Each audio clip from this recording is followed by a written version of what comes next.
La F1 est revenue après sa pause automnale avec un week-end absolument incroyable de course au circuit des Amériques à Austin au Texas. La course sprint de samedi a offert une demi-heure d'action inoubliable et les qualifications ont apporté toutes les surprises possibles. La course de dimanche a également été impressionnante. Malheureusement pour la bataille du championnat des pilotes, Lando Norris a été surpassé par Max Verstappen de 5 points, réduisant presque à néant ses espoirs. Cependant, la pénalité de 5 secondes infligée à Norris en fin de course pour avoir tiré un avantage en sortant de la piste a divisé les opinions. A-t-il été poussé hors de la piste par Verstappen ou était-ce justifié?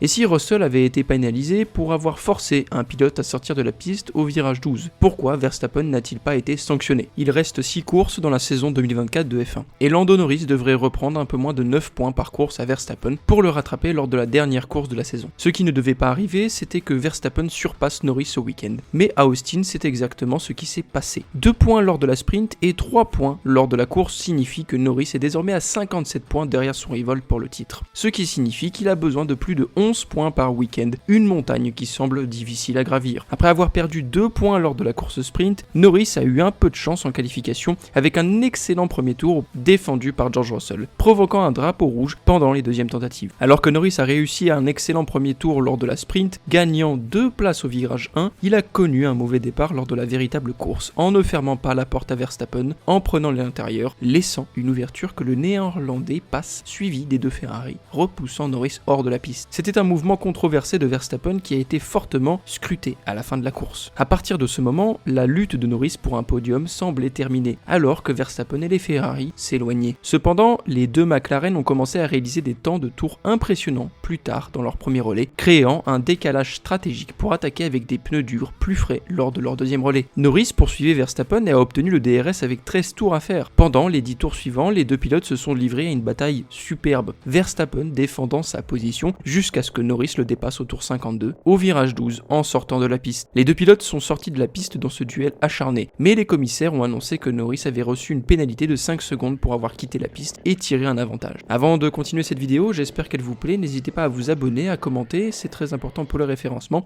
et n'hésitez pas aussi à dire si vous n'êtes pas du tout d'accord avec moi, moi je prends tous les avis en compte. Allez, on continue la vidéo et n'oubliez pas de vous abonner. Norris a franchi la ligne avec 4,1 secondes d'avance sur Verstappen, ce qui l'a fait rétrograder derrière le champion du monde en titre dans le classement final. De nombreuses discussions ont suivi la course, se demandant si la pénalité était justifiée, puisque Verstappen avait également quitté la piste en se défendant. Beaucoup ont soutenu que Norris avait été forcé de sortir de la piste. Plus tôt dans la course, George Russell avait reçu une pénalité de 5 secondes au même virage, pour avoir forcé Valtteri Bottas à sortir. Les documents des commissaires ont révélé pourquoi Norris avait reçu cette pénalité, qui a en effet réduite par rapport à la pénalité standard de 10 secondes. L'élément clé est que les commissaires ont estimé que Norris n'était pas en avance au moment de l'apex du virage, perdant ainsi son droit à la trajectoire et qu'il aurait dû laisser passer Verstappen. Toto Wolff, le patron de Mercedes, a exprimé son mécontentement face à l'arbitrage qualifiant les décisions de biaisées. Russell, après avoir reçu sa pénalité, a été surpris que Max Verstappen n'ait pas été sanctionné pour avoir poussé Norris hors de la piste au premier virage. Toto Wolff est allé plus loin en insinuant que les commissaires avaient fait preuve de favoritisme envers certains pilotes. Après la course, il a déclaré à Sky F1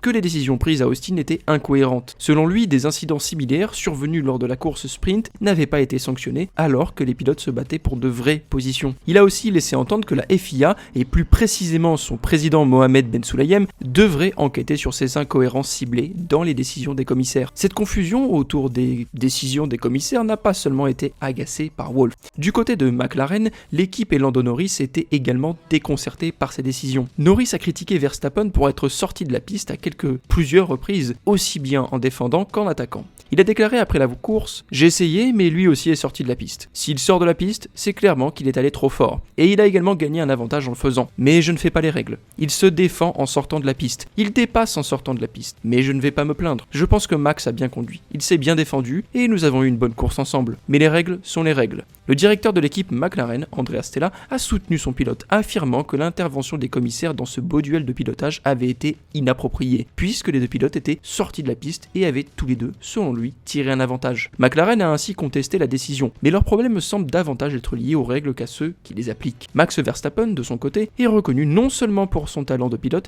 mais aussi pour sa maîtrise des subtilités du règlement, un peu à la manière de Fernando Alonso. Max Verstappen sait que les incidences qui surviennent au premier tour sont rarement sanctionnées. Ainsi, lorsque Norris a laissé une ouverture au premier virage, Verstappen a saisi l'opportunité de manière agressive. Lando a admis après les courses qu'il avait mal géré ce virage, se qualifiant lui-même de nigo. Pour l'incident au virage 12, Verstappen savait également que tant qu'il était en tête à l'apex du virage, il détenait l'avantage, même s'il sortait lui-même de la piste. C'est pour cela que malgré la frustration de Norris et de son équipe après ce résultat à Austin, leur colère devrait plutôt se tourner vers la FIA et les règlements en vigueur. En fin de compte, cet épisode a relancé le débat sur l'impartialité des décisions prises par la FIA. Certains, comme Toto Wolff, allant jusqu'à accuser les commissaires de favoritisme envers certains pilotes. Mais ce genre de controverse n'est pas nouveau en F1, un sport où les marges sont extrêmement fines et où les décisions des commissaires peuvent parfois faire basculer des championnats entiers. Que pensez-vous du Grand Prix des États-Unis? Étiez-vous d'accord avec toutes les décisions d'arbitrage ou partagez-vous l'avis de Toto Wolff selon lequel la FIA serait biaisée dans sa prise de décision? Faites-le savoir dans les commentaires ci-dessous et si vous voulez soutenir la chaîne, n'hésitez pas à vous abonner, à mettre la cloche, à mettre un petit like et n'hésitez pas surtout à aller voir les autres vidéos parce qu'elles sont super intéressantes. En tout cas, j'espère que cela vous aura plu. On se retrouve samedi à 19h à la même heure et à la prochaine.